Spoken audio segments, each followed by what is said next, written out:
Yeah, so we sort of carried out two different types of study. One to look at psychological morbidity among individuals taking part in screening. So, clinical levels of anxiety and depression and worry, compared with a sample of people just from the community who were also had the same characteristics as people taking part in screening, but hadn't been invited to screening. And we found that actually there were clinically significantly higher scores among those who were screened, but statistically significant higher scores, but that weren't really clinically relevant.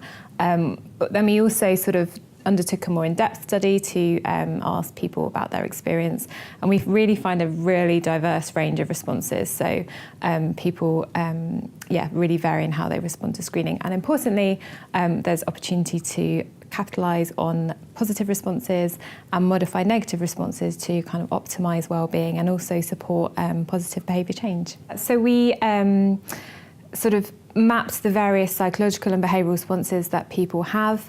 We sort of tried to understand what factors might influence those, and then we have developed this online training module based on that evidence, as well as lots of other evidence, existing evidence in the area.